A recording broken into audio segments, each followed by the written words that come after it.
Whistling 5 Anarchic Productions proudly presents Stumpy Sanderson's 1970s stories, as told by Andrew Brammer. Hello and welcome. The story you are about to hear is written and told using its original source materials, scribblings and scratchings from the scrawls of Stumpy, found within Stumpy Sanderson's time capsule, which was buried in 1979 and then unearthed in 2019. The story is told in the first person, as I, just like Stumpy, witnessed at first hand the momentous events which it recounts.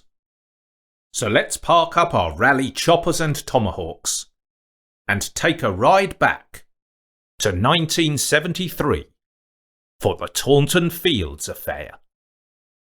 Wearing our monkey boots, bomber jackets and bobble hats, and having finished our plastic cups of hot bovril, Puffer Patterson, Stumpy Sanderson and I wormed our way through the main stand of the Skimpot Road greyhound track, and now stood at the front of the sizable crowd that was stamping its collective feet trying to get warm, blowing its breath as one onto evening post blackened hands, and drawing heavily on a variety of players' cigarettes, cupping and shielding them from the heavy and persistent, angled driving rain. Breathing in the enticing aroma of cheap frying burgers, pagan man aftershave, and Aquamanda bath range, we looked around us in wonderment at the motley collection of hard-faced people that surrounded us. Chisel-boned women glowing with garish glamour, some of them very eye-popping to boys of our age, others with faces that looked like they had been hewn from igneous rock, and oily-haired, sideburn-adorned, lean and mean working men in donkey jackets.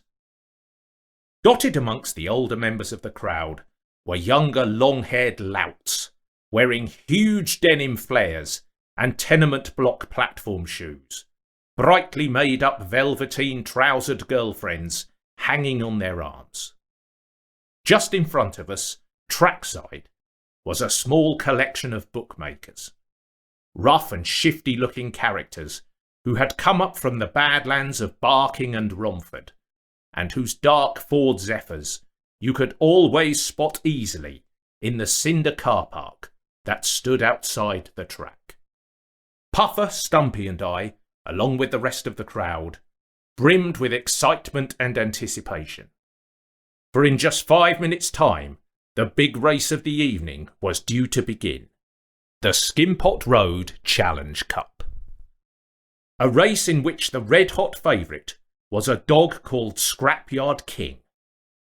A dog owned by the local legend Big Vic Moncrief, who was a 6'5", 18-stone gargantua, with a face like a dug-up road, an enormous misshapen nose, and with those immortal words tattooed letter by letter on the fingers of both of his damage-dealing hands.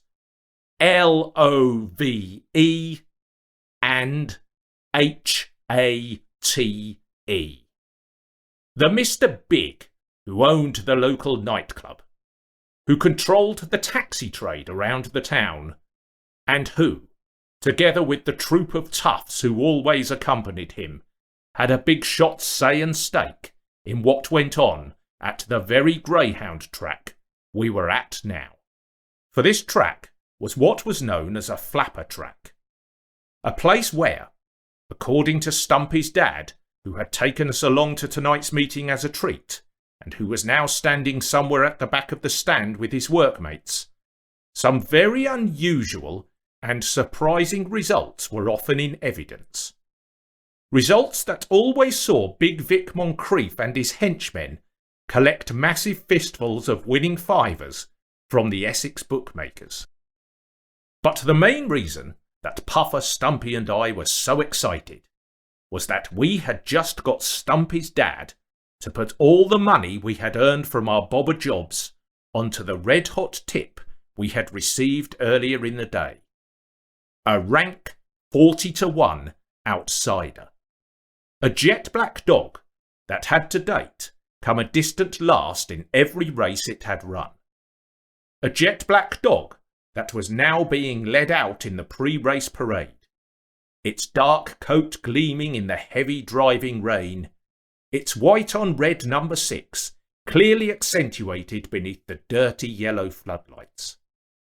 A jet-black dog that was owned and trained by Puffer's next-door neighbour, Slippery Jim Colquhoun. A jet-black dog that was called Taunton Fields.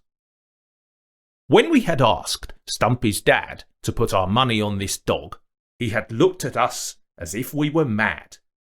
Taunton Fields? What's got into you boys? Collective insanity? He's 40-1. He's got no chance, particularly against Scrapyard King. Now, if it was Slippery Jim's other dog, Western Super Silver, he runs like a bullet. He would win for sure. I still don't know why Slippery Jim's not running him. But Taunton Fields? As we handed over our money, Stumpy's dad and his workmates continued to mock us. Taunton Fields? You boys must be crackers, unless you know something we don't. If only they knew. For earlier that day, when Stumpy and I had knocked for Puffer, and he had answered his green front door, we had both known immediately that something was up. For his large saucer-shaped eyes were gleaming with even more of a twinkle than usual within that plump planet of a face, and his animated gestures betrayed the fact that he had something very important to tell us. Quick, come in. Wait till you hear this. Now, as Puffer was a latchkey kid, his parents weren't at home. So as soon as Stumpy and I went into his small front room, we sat down and waited with bated breath for his astonishing news. This news concerned his next-door neighbour, Slippery Jim Colquhoun, who, with his stained teeth, greasy rat's tail hair, and permanent roll-up hanging from his lips above his permanently whiskered chin, was a man who operated on the very fringes of society. For no one along our road knew exactly what it was that Slippery Jim did for a living. Indeed, many of us boys mistakenly believed him to be a lorry driver. This was because on so many occasions we had heard people along our road let slip that they had recently obtained 600 John Player specials, or a couple of pairs of new Brutus jeans, or 10 cans of Watney's Party 4 from the back of Slippery Jim's lorry. Some people even did their entire Christmas shop with Slippery Jim, and whatever it was that you wanted, Slippery Jim could obtain it for you at a greatly reduced price. No one who ever purchased their goods from Slippery Jim would ask as to their origins, apart from the odd occasion when an angry mother would confront him in the middle of the road and demand to know why her son's new football kit had just shrunk 5 sizes in the wash. Or an angry father would pin him up against the outside wall of the off-licence and demand to know why his new Ferguson colour TV set had suddenly blown up in the middle of the cup final. So, Slippery Jim had his finger in many pies. And just one of his money-making enterprises was greyhound racing. At the back of his long-gardened house, he had 4 kennels, each of which contained a racing greyhound, all of which were named after places in Somerset, for it was rumoured that one of Slippery Jim's long-gone ex-flames had come from that part of the world, and Slippery Jim, still holding a candle for his long-lost love, had, in memory of her, decided to name each of his racing greyhounds after particular locations in that part of the West Country. One of his dogs, a light grey canine named Western Super Silver, was an undoubted star and champion, unbeaten in all 10 of his races. Puffer then proceeded to tell us just what he had seen earlier in the day. And, being our school's most proficient performer in the annual school plays, added just the right amount of dramatic purpose and gravitas to his delivery. I had just poured myself a bowl of sugar smacks and had taken them back upstairs to my bedroom to consume them, when, from behind my curtains, I spotted my next-door neighbour, Slippery Jim Colquhoun, acting even more suspiciously than usual. I saw Slippery Jim drag an old tin bath into his garage. I then saw Slippery Jim roll a strange-looking rusty barrel into the garage. Next, I saw Slippery Jim take his light grey racing champion, Western Super Silver, from his kennel and lead him into the garage, wherein they remained for approximately 10 minutes or so. I then saw Slippery Jim return Western Super Silver to his kennel. Puffer paused, adding real suspense to his narrative, like some podgy Scorsesean director. Stumpy and I were hanging on every word, playing along with the performance. But we were also aware that we weren't quite sure exactly where Puffer's plot was heading. So Stumpy decided to interject. Hang on a minute. You saw Slippery Jim drag his old tin bath into his garage. You then saw Slippery Jim roll a strange-looking rusty barrel into his garage. You then saw Slippery Jim take his light grey racing champion, Western Super Silver, from his kennel, lead him into the garage, stay in there for about 10 minutes, then return the light grey racing champion to his kennel. So what? Aha! But I am coming to my main point. It was clear that Puffer was approaching his denouement, and, being a working-class boy with definite upper-middle-class aspirations, he had by now put on a purple smoking jacket and was holding his mother's cigarette holder, which contained an unlit Sobrani. You see, when Western Super Silver was taken from his kennel, he was his normal light grey self. But when he emerged from that garage, some 10 minutes or so later, he was a gleaming jet black, the same colour as Slippery Jim's dud dog, Taunton Fields, who I can assure you had remained in his kennel the entire time these activities were taking place, and who has been entered in tonight's big race at very long starting odds of, and I have checked these in my father's racing journal of this morn, 40-1.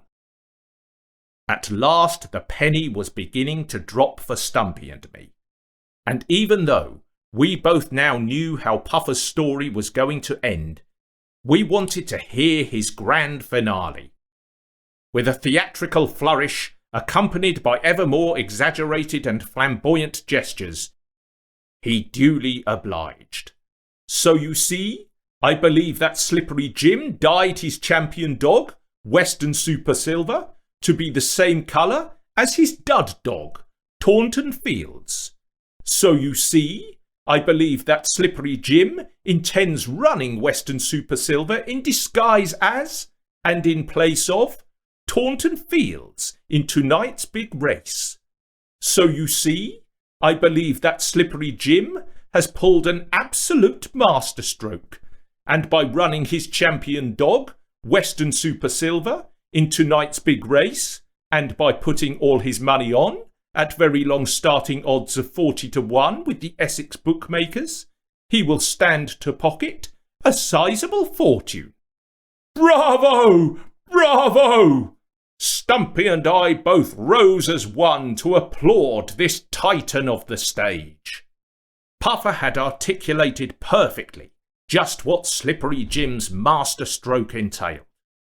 For Slippery Jim had indeed dyed his racing champion, Western Super Silver, the only dog who could beat Scrapyard King, to be the same colour as his dud dog, Taunton Fields, and was going to run him in disguise as, and in place of, Taunton Fields in that night's big race.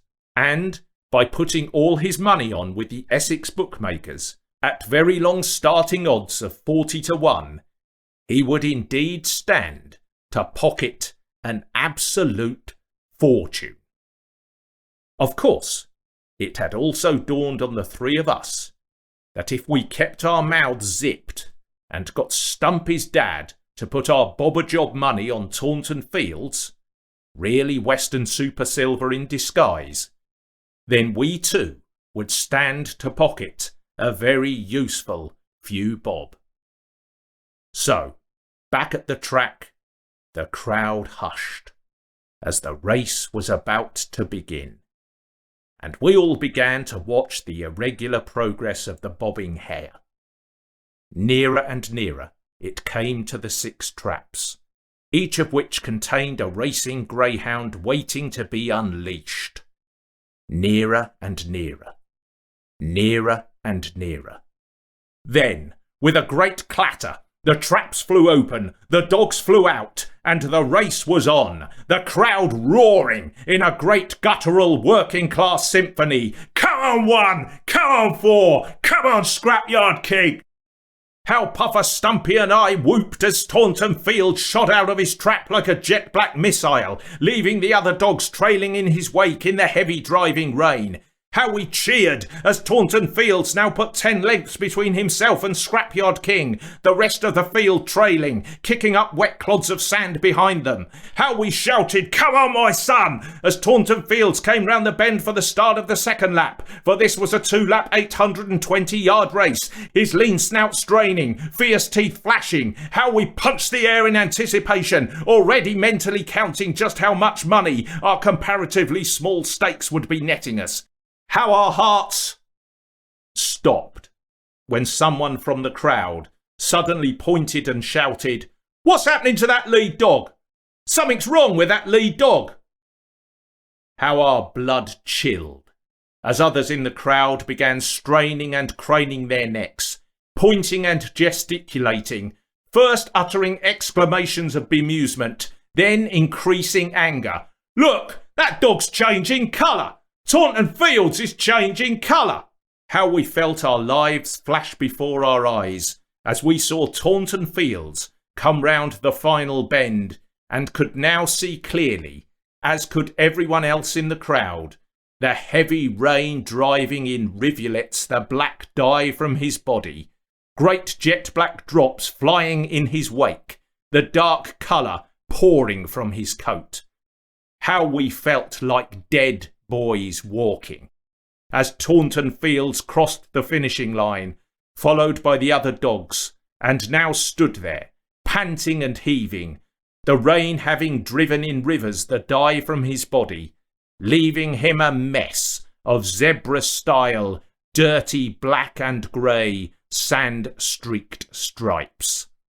How we felt our life forces drain from our bodies as we heard over the tannoy that there was to be an immediate steward's inquiry, and the barking bookmakers shouted, "All bets are off!" How we felt our souls rising from our bodies as the three of us realised that Slippery Jim must have cut corners and had obviously used a cheap and inferior quality dye purchased from the back of someone else's lorry. How we felt Judgment Day approaching as Stumpy's dad and his workmates joined us from the back of the stand and were beginning to ask us some very pointed and direct questions about exactly how we had obtained our red-hot tip from earlier in the day. How we saw a vision of hell as, amidst the ensuing pandemonium in the stadium, we witnessed Slippery Jim being escorted arm in arm by 2 of Big Vic Moncrief's henchmen, and being taken to a white Vauxhall Cresta, which was standing, engine running, in the cinder car park that stood outside the track. Big Vic walking behind, flexing his Brobdingnagian muscles beneath his large sheepskin coat, and cracking his LOVE and HATE tattooed knuckles in grim anticipation of their imminent appointment with Slippery Jim Colquhoun. And as we finally began to leave the stadium, small, silent, and non-squealing co-conspirators in this grand deception, we looked around us again in wonderment at the now bitter-faced people who were furious at what had happened to their big race, at the sad and forlorn figure of Taunton Fields, or rather the dripping doppelganger that stood now in his place, lonely eyes searching in vain for his departing owner, and at the departing white Vauxhall Cresta that was leaving the cinder car park in a screech of burning rubber, within which slippery Jim Colquhoun was being taken by Vic Moncrief and his henchmen to Dunstable's equivalent of the Elysian Fields. And as we again breathed in the aromas around us, our nostrils were no longer filled with the scent of cheap frying food, cheap aftershave, and cheap perfume, but rather for impressionable young boys with that sinister adult smell of something rotten.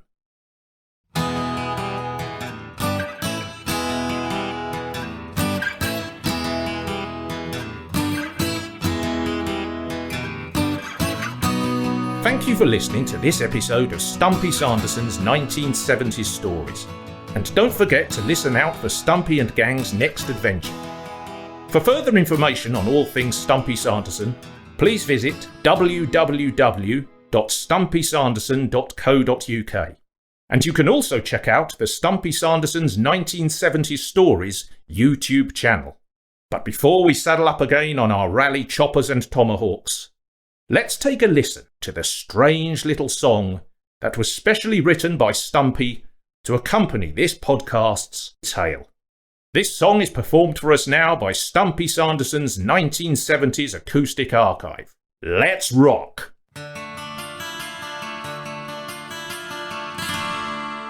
Oh, slipperyst greyhound, poor slipperyst greyhound, the colours run from your coat.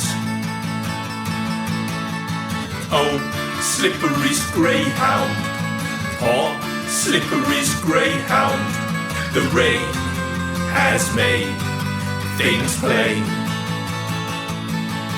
It's a monochrome rainbow, rainbow, rainbow, a monochrome rainbow, rainbow, rainbow, a monochrome rainbow, black and grey in Skimpart Road. Oh, slipperyst greyhound, poor slipperyst greyhound, your owner waves goodbye. Oh, slipperyst greyhound, poor slipperyst greyhound, your owner is off to fields unknown. It's a monochrome rainbow, rainbow, rainbow, a monochrome rainbow, rainbow, rainbow, a monochrome rainbow, so black and grey in Skimpart Road, Elysian Fields. Oh, Elysian, oh, Elysian, oh, Elysian, oh, Elysian, oh, Elysian, oh, Elysian, oh, Elysian, oh, Elysian Fields.